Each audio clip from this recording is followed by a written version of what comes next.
Hey guys, welcome to a brand new video on my channel, Megz Moviez. If you are new to this channel, this is basically where I talk to you guys about my passion for movies. This goes from collections, hauls, reviews, and today's video, so let's get into it.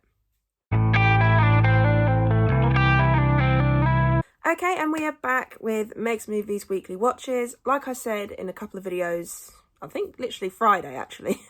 I think I said it in Friday's video. Yes, I have started again. I do apologise, but like I said, I'm going to keep doing this. I know I said I weren't going to, but I'm going to keep doing this until I feel like I've got a good rhythm going and I've got it to a place where I feel like it can go on. So this is only the movies I watched on Friday and Saturday. So if you are new to this channel and you haven't seen any of the previous episodes or previous re-editions of this series, basically I just talk about the films that I've watched throughout the week. So this one is only Friday and Saturday because, like I said, complete restart. Basically my working week is Friday to Thursday, so that's what I'm going to try and use as sort of like my point of reference to sort of like work around my schedule and things like that. So how many films did I watch this week? 4. So in 2 days, I watched 4 films. That isn't bad. That's not too bad. So 3 of them, yeah, 3 of them I watched on streaming and 1 is physical. So I try and show the physical media when I've watched them on physical, and if it's streaming, I'll put a poster. So yeah, so I'm just going to move over to the side. If you see me keep looking down, it's because I am currently looking at my Letterboxd. So if you want to keep track of what I'm watching throughout the week and things like that, and you want to see lists, because I've got lists on there and everything that I'm working on, then go ahead and check out my Letterboxd. I've got my username in the link in the description down below, so if you want to go and check that out. So yeah, so I'm just going to move over to the side. I'm going to put the poster there, and then obviously my physical media, I'll show up. Okay, so the first movie I watched was The Kissing Booth. Don't ask me why, but I was randomly in the mood to watch The Kissing Booth. Nothing come of it. Literally, it's not something that come up on my TikTok or anything like that. It was literally, you know what? I feel like watching The Kissing Booth. And lately I know it sounds really bad to say this, but lately I've been forcing myself to watch films for my channel, and then I've kind of lost that feeling of, you know what, if I just want to watch this, I'll watch this, you know. So I've kind of gone back into it, and I've gone, you know what, anytime I think of what I want to watch, I'm gonna watch it. Also, things like the MCU with Guardians of the Galaxy 3 coming out, I will watch those films, but at the same time I'm in an MCU mood, so but yeah, so The Kissing Booth. A cheesy film, a predictable film, but fun for me. I do enjoy these little teen rom-com things. I don't know why, it's my guilty pleasure genre, you know. I know it's the typical girly thing to say, oh, I love teen romance. But I can't help it, you know, I love little things like this. I think this film is adorable. And it's not just about a romance, it's about a friendship as well between between Lee and Elle. And then it's all to do with her dealing with her crush on her brother Noah, and how they have these little rules that they had when they were kids that they still follow to this day.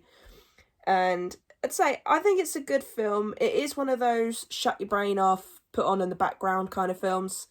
It won't be for everybody, but it is a fun film. And say, like I said, I enjoy the Kissing Booth franchise. I think I might do a ranking once I've watched the 3rd one today. I'm not sure, because it's only 3 films, but who knows? I'll have a think about it. But yeah, The Kissing Booth is a guilty pleasure. It's one of those that if I was away somewhere and I needed to watch a film and it's just on streaming, I'd probably go for it. But no, it's a cute little movie. Okay, and the next one I watched is a brand new watch, and that is Beautiful Disaster. This come out Friday? Yeah, this come out this Friday, and I watched it yesterday, so Saturday. And I'm quite surprised at how much I enjoyed it. Just for the simple fact of when I watched the trailer, I got the vibes of the after films, which you do get that throughout the film. Like, if you've seen the after films, you'll know that this is pretty similar, to be honest. Characters are pretty much the same, just different names, you know, similar plot, things like that. But the after films are a guilty pleasure of mine. Yet again, I don't know what it is. Maybe I like romances that aren't meant to be or things like that. But this is the newest one. Of course, I should have known that it was from the company that does the after films, which is Voltage, because they put hints of the after films in this film. There was like 2 hints I spotted. One was very obvious and the other one was a blink and you miss it kind of thing. So they clearly were hinting at the fact of, oh, this is from the people that did the after films. You know, there's another one coming out this year. Keep that in mind. You know, so it was odd to see that. But I did get some enjoyment out of this. I have done a full review for it. So go and check that out. I'll put it at the end of this video. But Beautiful Disaster, it's a good film, for me at least. It's not going to be everybody's cup of tea. It's not. Everyone has their own thing and enjoys their own thing. So I'm not going to recommend this one to anybody. But yeah, if you enjoy the after films, you probably will enjoy this one. And then the next one I watched was The Kissing Booth 2. Of course, I'm working through the Kissing Booth trilogy. This one is not as good as the first one because for some reason for me, I don't know why, but I just had this feeling if they just put too much tension in this film. So there was a lot of fights going on between friends and couples. I mean, there was issues going on between Noah and Elle, which I could understand that one because they're working on a long distance relationship because Noah has now gone off to college. No, university. He's gone to Harvard. While she's still back where she is. So I can understand maybe the tension between that one. But I just didn't get the tension between Noah and Lee or his girlfriend. Like there was a tension between them 3. There's some new characters introduced to this. Like we've got a new character of Marco, who is now going to produce the love triangle between Noah, Elle, and him. Which, of course, with any teen movie, you do get that. Especially if it's a franchise. Twilight! But yeah, so Kissing Booth 2, not as good as the first one, but I do still get some enjoyment out of it. There's a couple of laugh moments that I get out of it. And yeah, it's a guilty pleasure. I cannot help it. You know, it's, like I said, it's not going to be everyone's cup of tea, but for me, I'd quite happily return to all 3 films. But this one, probably the least, maybe? I can't remember the third one that much, but I'm rewatching the third one today, so we'll see. But yeah, so that was The Kissing Booth 2. And then to finish it off, I've started to do my rewatch of the Marvel films in prep to do finally my big ranking. And that was Shang-Chi and the Legend of the Ten Rings. But yeah, so I thought I'd do a random number generator thing instead. Because I thought, you know what, I'll just let the random number generator pick a random MCU film for me. Literally the first number that came up was this one. And I found it so funny that I was thinking about watching this one. Then all of a sudden the number picked it. So I will go with it. I will go with it. But no, Shang-Chi, this one, I remember when I first saw the trailer for it, I wasn't sure on it because I'd been so used to the Avengers movies, you know, the Captain America films, Thor. So this was a brand new superhero and I wasn't sure about it. Then I watched it and it is absolutely amazing. I really enjoyed this film from start to finish.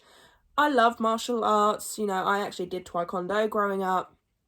And anytime there's like epic fight scenes or anything to do with martial arts, I do try and watch, like I still need to watch the Karate Kid films. But I really enjoyed this film. The fight scenes are amazing in this, especially the bus scene and the last 30 minutes. Absolutely amazing. I think the effects in this look really good. The 10 rings look amazing. The outfits, everything. This is like one of the best MCU films for me. Especially more recently of the MCU films. And I would happily return to this. I watched this in 4K, which is absolutely amazing. Great picture. I did have to finish it this morning. I fell asleep like an hour and 10 minutes into it, so I had to watch the last hour and 15 minutes of it this morning. But this is an absolutely amazing film. If you had enough of the Avengers side of things, this is one I recommend because this was a fun little movie. My only nitpick is that I don't get why they brought Trevor back from Iron Man 3. That was just such a random person to bring back. I didn't mind his character. I do find him a little bit annoying in both films. But I just found it very odd that he just randomly popped up. I don't know if it's just me. But yeah, so Shang-Chi and the Legend of Ten Rings is literally the last thing I watched. So yeah, I really hope you enjoyed this video. If you did, then do give it a thumbs up. And if you are new to this channel, then go ahead, hit that subscribe button and also notification bell down below to be notified when I post. And also leave me your comments and thoughts on any movies you'd recommend me to watch that you'd like to see in one of these weekly watches videos. Like, is there any that I haven't seen that you think would be absolutely in my wheelhouse, you know, that would be similar to my taste? Let me know in the comments down below, because I'd love to try and get some more movie recommendation watches, because I'd love to expand. I mean, things like, I don't really watch war films. There's some other films I haven't really watched, like the Leprechaun films. I don't know why that was the first thing that popped in my head. But I wouldn't mind watching those because they look weird and cheesy, but that's just me. But no, let me know in the comments down below. And I'll see you guys next time.